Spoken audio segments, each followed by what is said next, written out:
Come vibe with Amaryah Boy Lion. on the Amaryah J Show. Come vibe with Amaryah.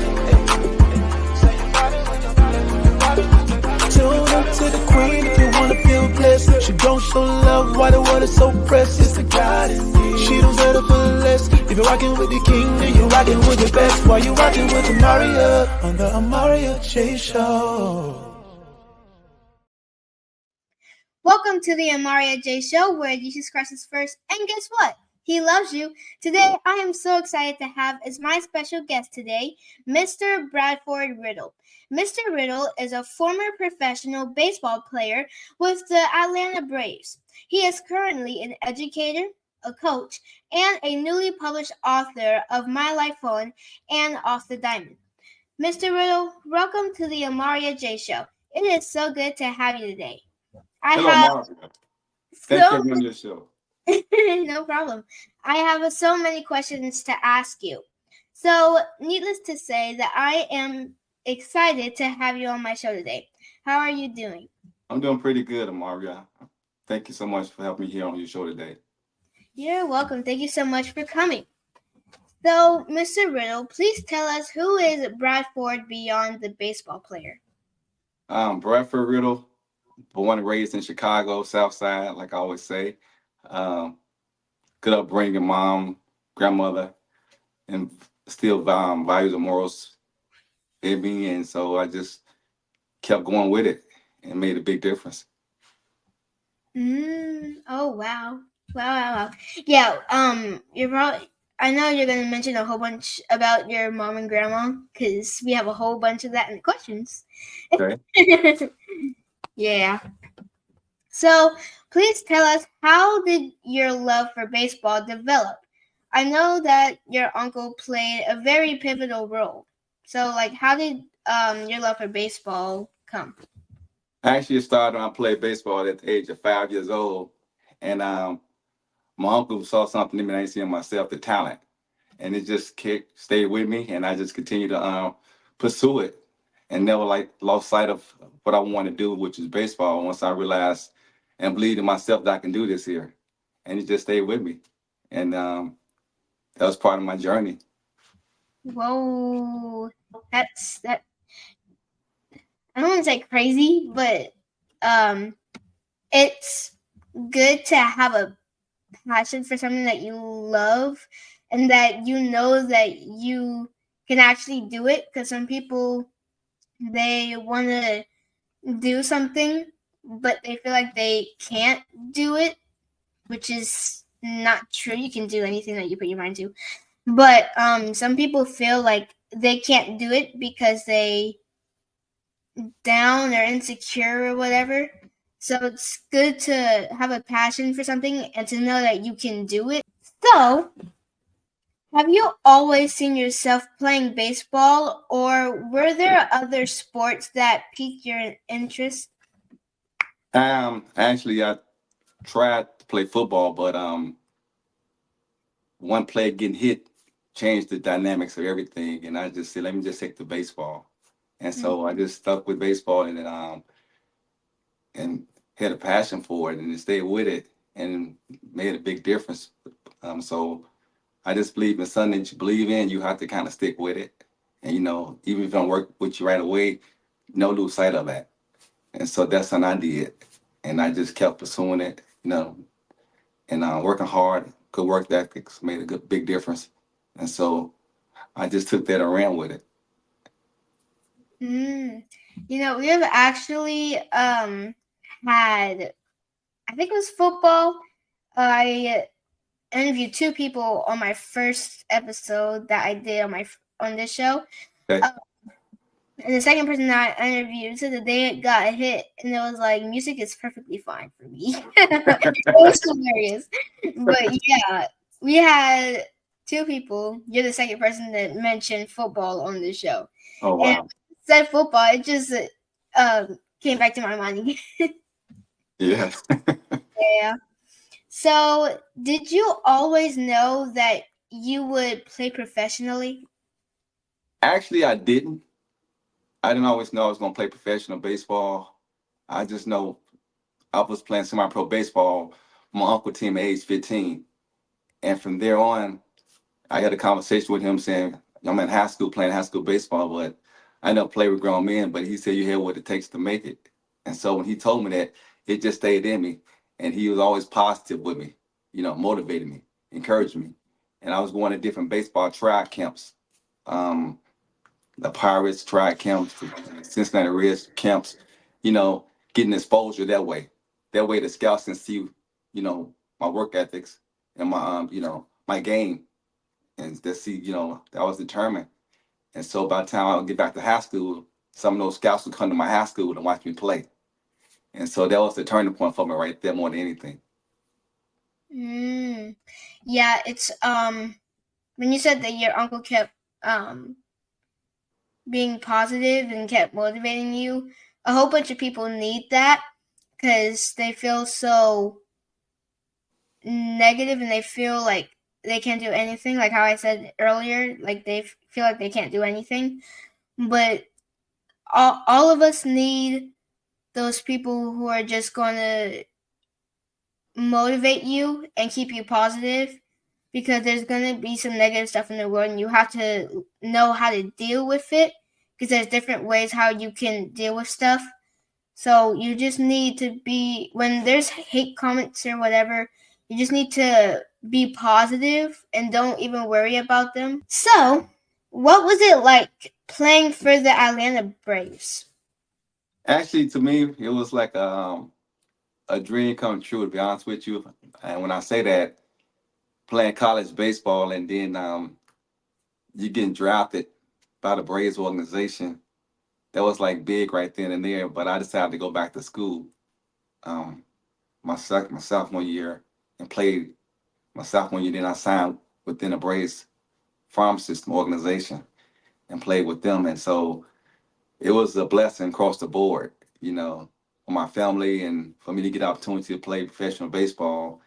And so everyone who play baseball, that's their goal is to try and play professional baseball, but everyone don't get that opportunity. So for me, come from where I'm from, in the city of Chicago, South Side, not many people get the opportunity to do that. But the ones who did do it, they appreciate it, like myself, per se. And so here we are now talking about it, from which I come from and what I've done to get the opportunity to play professional baseball, which is something I'll never forget.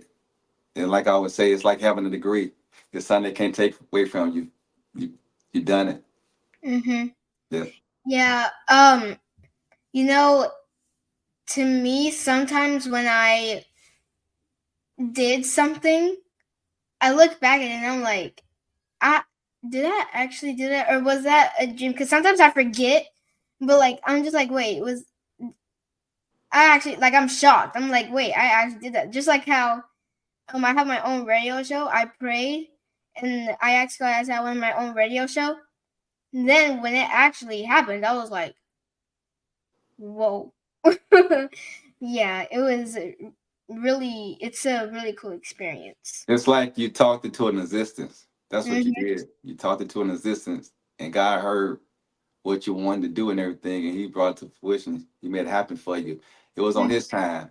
We're on Mm-hmm. His time. So when He's ready for you to get this show, He wanted to make sure it's gonna be right for you, and you was prepared for it, like you are now. And now you can blossom and go forward with it like you're doing. So that's how I look at it. That. Yeah, but it was like such a dream come true. Yeah. Uh, cause I've always wanted my own radio show when I was little. Um, I was always like, I don't know, I was always my mom used to do hair. And when she would do the people's hair, I would have like the little brush in my hand and I would pretend like I was interviewing them. Okay. So I was interviewing them and I always wanted my own radio show. I was about 10 or 11. No, I've been wanting a radio show my entire life, to be honest. But yeah, it was such a great experience. So, But the cool part about it, you started, like you said, with the brush in your hand, pretend like you was interviewing, and you never forgot that, right? It stayed with you, right? And so it's like you was a natural with it, right? Yeah. Yeah. So you were raised by your mom and grandparents who were also your role models. What was that like for you growing up? It was it was actually was a blessing more than anything, to have your mom and grandmother there with you, every step of the way, good, bad, and different, and doing the best you could with everything you was trying to do. And they believed in what I was trying to do, no matter what it was and everything. But they it was still about respect, across the board. And so they made a big difference right there. And so I always told and was always told, do unto others you as you want others to do unto you. You treat people as you want to be treated. Things like that. So stuff like that just stays with you, and you never forget that. And it just stays with you ongoing. And so that made a big difference as well. Mm, yeah. I keep saying yeah, but like It's okay. it's you should. I don't say you should, but when you grow up with the people who you know you can trust, um, is something that I feel like everybody should have because you all need someone to grow up with that you know you can trust.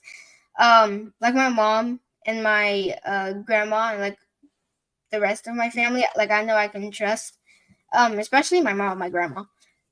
Because and my sister, because they've been with me like my entire life and they still are. So like I know like I can trust them with anything that I tell them. I can trust them with anything because I don't know. You just feel that you can trust people. So yeah. Just know, So. always know. That's always know that your mom and grandmom, your family has your best interest at heart. So, Mhm. and with Yeah. that, that's a blessing in itself to have that. Mhm. Yep. Yeah. So you were brought up in a God centered environment. Please share how that shaped you as a child into the man you are today. Actually, growing up in the church made a big difference.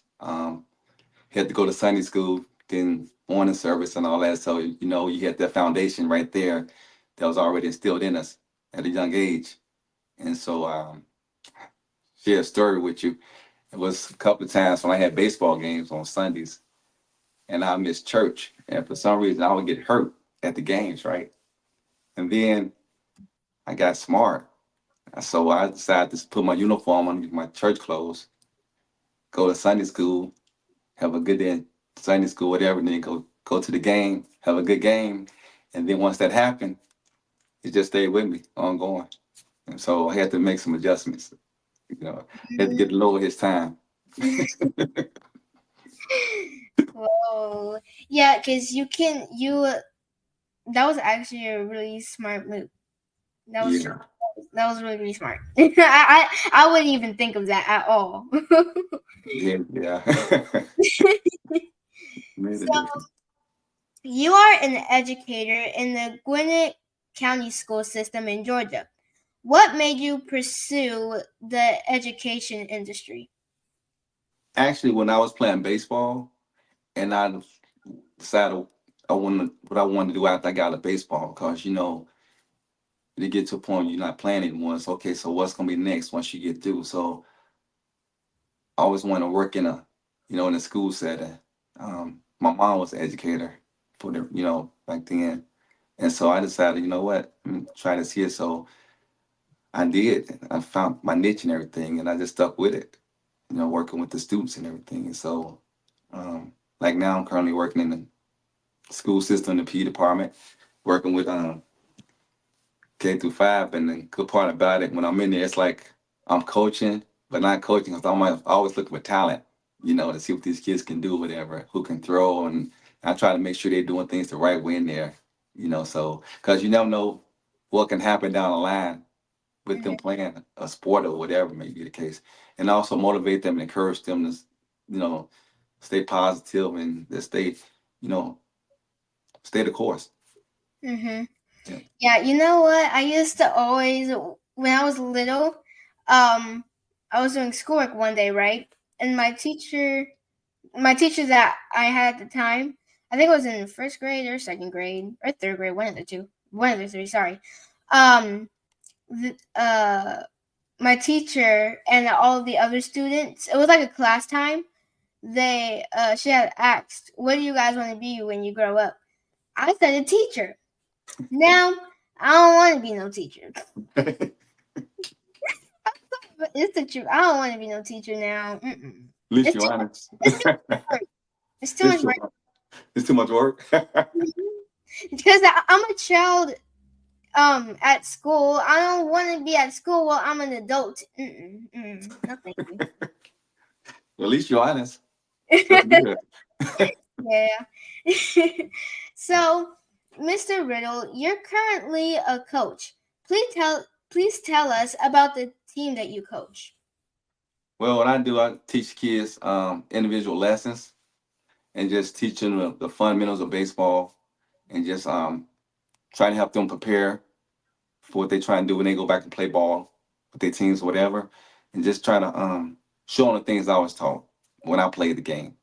And so that's the best way to put it. For us, let someone, you teach the kid what you was taught and show them the right way how to go by. It's like called the approach. So if they're doing things that's not right at the beginning, you just want to show them. And like when I teach whatever, I like to show them better than I can tell them. So I like to demonstrate so they can see how I go by doing it. Because some people are visuals, I mean, you have to show them.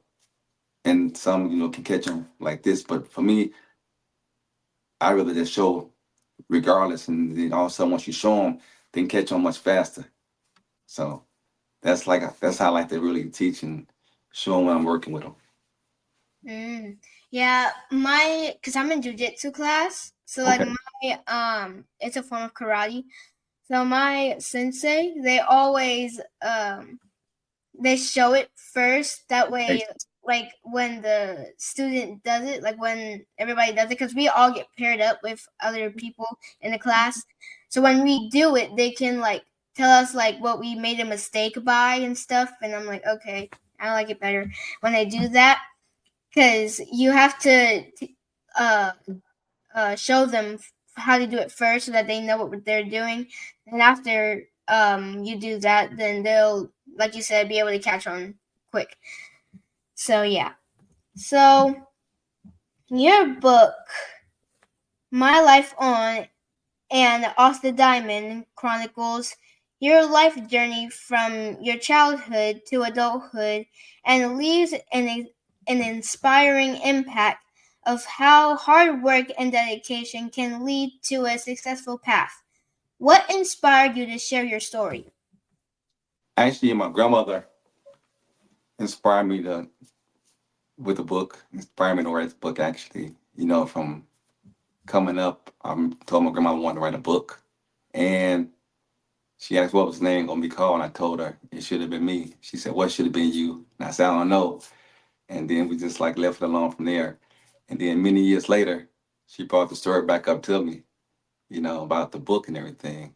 And I said, okay. So then what she did, she started telling me all my accolades, right? All the things I've done. And so from that point on, when she eventually passed away, whatever, I just started writing. And that's how everything became, the book came about from that situation right there, actually. And my mom at the time, she helped me with the book to remember some of the things that took place, from my story, from my life, whatever, things I've done. And so to me, it's like they both the tag team together, you know, and that's how the book came about. Yeah. Yeah. Yeah, I think I told my mom this last night or earlier on today. I don't really remember. I think it was last night. Um, I told her this is about music. I told her every time when I was telling her I wanted to write another gospel song, and I told her, I said I want to write another gospel song, right? And she said, "What do you want it to be called?" I said, "Praise and Worship." And I told her, I said, "You know what's so crazy is that I sing, like I'm just making up words, not making up words, but I just sing. It's not even like a real song. I'm just like singing, like just randomly. And a word that comes up to me that I say that I really like, I change it into a song. It's really weird, but that's how I make my songs. I'm just singing. I wasn't even planning on making another song. I was just singing, and then I just said pray. I was making a Christmas song. Wow. And then I just randomly said praise and worship, and I was like, it stuck with me. And I told my mom, I was like, I want to write a song, and I told her what I wanted it to be called. And then I was working on it last night, and I'm still working on it today. But it's really weird. How do I turn into writing a Christmas song to a God? I don't know. I It's really It yeah. takes time to remember that. It takes time. It'll hit you like to hit you to do it that way. So when it comes to you, you're like, okay, here it is. And then when it hits you, make sure you write it down, right? There you Yeah. go. Yeah, I always write out the lyrics to my song so I can remember it and know like the harmonies I did it. Yeah, but I actually am writing 2 books. It's coming out. I have an ebook. It's 15 positive affirmations for children. We're giving right. it to like the children in the schools. And then I have a book about responsibilities for children. That's for like the elementary schools. It's talking about being responsible. So yeah, I have 2 of those coming out, and then hopefully some other books. But yeah, I love reading, by the way. So yeah, I have like tons and tons and tons of books in my room that I haven't read all of them, but there's a whole bunch in my room right now, just sitting there. Yeah, That's great. Congratulations on that. So that's good. yeah. So now I have to ask you this: who's your favorite gospel artist? Who's my favorite gospel artist? Mm-hmm. You probably don't know this person, but her name is Shirley Caesar. Who? Your Yeah, mom probably know her. I'm sure your mom know. I You said who? I know. Yeah, of course. yeah no, I have no idea who that is. And you're gonna say, "Oh, that's her." Okay, yeah. Oh yeah, no, I have no idea who that is. Yeah, she's Um, I know who Kiara Sheard, and I know who CC Winans yeah, I is. like her too. CC one, yeah, My favorite song that she wrote is "Goodness of God." CC Winans, "Goodness of God," yeah, that's a good one. and then Kiara Sheard. I don't know. I probably like all her songs because I've been listening to her lately. So probably all her songs. I like the song that she wrote, Yes, and Miracles, her new song. I, That's a I, good. I don't know if it's new. I think it came out like last year. I don't really know, to be honest. But yeah, those are my 2 favorite gospel songs. Oh, wait, hold on. What's another Okay. one? What's another one? What's his name? It'll come back to me eventually. It'll come back, yeah, for sure. Yeah. So, do you have a favorite scripture? And if so, please share it with us. Hmm. I don't know exactly where it's at in the Bible, but I know it's in the Bible. If I'm mistaken, it's that I can do all things through Christ who strengthens me. That's a good Hmm. one. Yeah, I forgot what I isn't it Psalms? that's somewhere in there, right? Yeah, Yeah. I like my favorite scripture is the Lord is my shepherd, I shall not want. that's a Psalms good one. 23. Yeah. Okay, That's the first scripture that my mom taught us, me and my brother. She okay, taught us that one. She said she was reading because this is something that we always do. We come in my mom's room and she reads us the Bible and gives us understanding. It's kind of like our own little Bible study that we do, like just me and my 2 brothers. We just all sit. Well, my other little brother, he don't sit down. He's always running all over the place. My little brother, my baby brother. But me and my other brother, we sit on the bed, and then she reads the Bible to us and gives us understanding and say like what it's talking about and what it means. okay. Yeah, last night she actually read us how Jesus had walked on water. That was really cool. Yeah, Um, and then she also read us John, the first book of John. No, yeah, the first book of John, second book of John, and third book of John. okay, So okay. yeah, I'm reading the one where God was on walking on the water tonight because Okay, that was really interesting to me how he did that. yeah, Anyways, that's good. Yeah. So here's the golden question. When did you receive Jesus Christ as your Lord and Savior, and how has your experience been?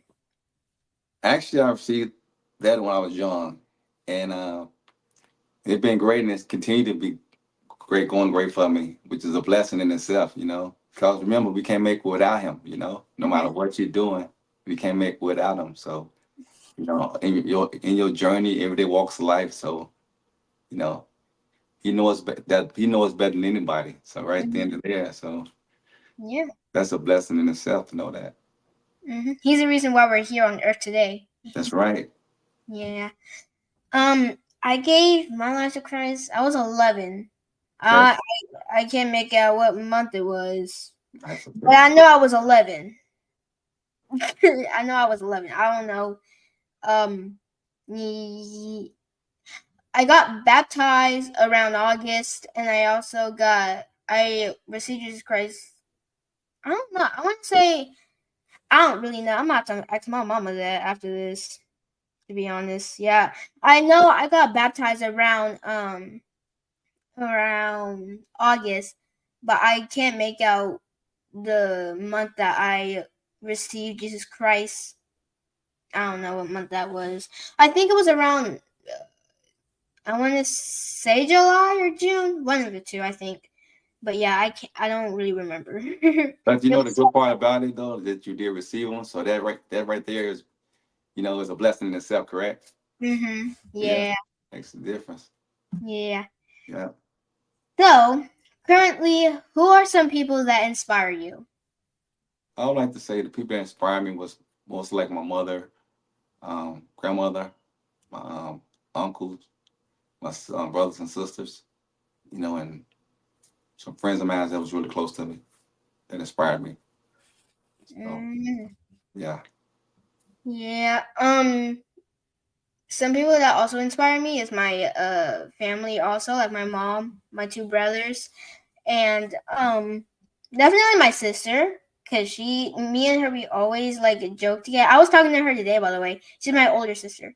I Okay. was talking to her today, and like we was joking and stuff. We talk to each other every single day.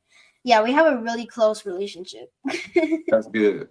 That's good. Yeah, but definitely my mom, because one, she's the she's the reason, like she's my manager, so like she is she's the reason like why I have, because I have a lip gloss line and I have books, so like yeah, she's also inspires me because every single day she always tells me like you can do it, you're Mario Day, like you can do anything you put your mind to. I was like, okay. But yeah, she inspires me. Um my two little brothers also inspire me. Um my baby brother doesn't really understand what that means. Gotcha. But See. he doesn't know. But he actually really does inspire me. Like today, my mom was calling my name. I was downstairs taking a nap, and I woke up to her calling my name, and she was like, Amaryah. And then my baby brother was like, Amaryah. And he was calling me too. I was like, oh. And then when I came in, he's always hugs me. Like every single day, he hugs me. I come in my mom's room, and he runs and hugs me, and I hug him back. And then the reason why my other brother inspired me also, um, we kind of have like a close relationship too. We're kind of like the same. Well, not kind of like the same, but like we joke and stuff, and like we're always like making up jokes, and then we always like make up these like really bad dances and stuff. So like we always come. I'm like, Ian, let's show mom, and then he's like, okay, and then we come in here and we show mom, and she's looking at us like, what? Like sometimes we make up like really good dances, so like we show our mom, and she's like, okay. And then my little brother is always clapping, and then he wants to dance with us and sing with us. Yeah, yeah, it's really fun. That's good. Yeah. So please share with us what's next for Mr. Riddle. What's next is I'm gonna continue working in the schools like I'm doing currently. I enjoy being there with the students and work with them and just continue to be encouraging to the students and just try to help them get prepared for the next level, which is middle school. So that's something I enjoy doing. You know, I give my all when I work with students because we here for the kids more than anything. And so, like I always say, somebody gave me opportunity. So it's like passing the torch, right? You got, you know. So I enjoy doing that. And so and continue working in athletics with sports. And so with that being said, I'm doing what I enjoy. I'm doing what I enjoy doing. If that makes sense, right there. Yeah. Oh wow. Yeah, because you definitely have to do what you enjoy doing. Otherwise, I don't want to say like something's going to be. I don't know how to put it, but you always want to do something that you enjoy doing. Like how I like enjoying singing and I enjoy dancing. I enjoy doing this radio show. You probably already know that because I think I mentioned it Yeah. before we started. But yeah, so it's good to enjoy doing what you love. So yeah. So just like I hope my mom enjoys managing me. I'm sure she does. Most definitely. Your mom has your best interest at heart, so never forget that, right? Mhm. Exactly. She has your best interest at heart. So Yeah. anything you have to ask her and need to talk to her about, she's there for you. So Mhm. yeah. Yeah. So, Mr. Riddle, please tell the listeners how they can find and connect with you. You can reach me at as far as my book is on Amazon. You can go to Amazon, you can get the book off Amazon, Bradford Riddle, My Life Went Off the Diamond. And also you can go to my Bradford Riddle Consultant at gmail.com to reach me. Yes. So, everybody, please go find and connect. I say this, I think, every single show, Okay. but everybody, please connect with him and find him and purchase his book so y'all can read it. So, Mr. Riddle, to that person who is tuned in right now and needs an encouraging word, could you give them an encouraging word, please? Yes, I would like to say just first of all, stay prayed up, stay prayerful, and all things work for the good. Just keep believing in yourself and don't give up. Keep pressing forward, and always know that God has your best interest at heart, and there's nothing you can't do. You just have to believe in yourself and just keep working hard and just be dedicated and determined, and just always know and say that prayer. I can do all things through Christ who strengthens me, like I like to say, and just always know the sky's the limit. But you never know until you put it out there and try. And it may not happen right away, but you have to keep pursuing it. You have to keep pressing forward because it's easy to quit and to stop. But you have to believe in yourself and always bet on yourself instead of betting against yourself. You know, even no one believe in what you can do, think you can do, as long as you believe in yourself and know you can do this here, it's gonna work out for you. So that's what I would say. All right. Okay. Mr. Riddle, it has been a pleasure speaking with you, and I am looking forward to seeing you do more amazing things. Thank you for taking a moment to vibe out with me on the Amaryah J Show, and thank you to everyone for vibing out with me on the Amaryah J Show. Make sure to tune in every Saturday at 12 noon Eastern Standard Time on envision-radio.com. Be blessed and have a great rest of your week. Thank you for your time. No problem.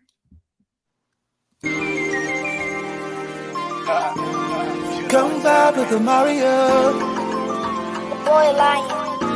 on the Amaryah J Show. Come vibe with Amaryah. Tune up to the queen if you wanna feel blessed. She don't show love, why the world is so pressed. It's the God in me. She don't settle for less. If you're rocking with the king, then you're rocking with the best. Why you rocking with Amaryah on the Amaryah J Show?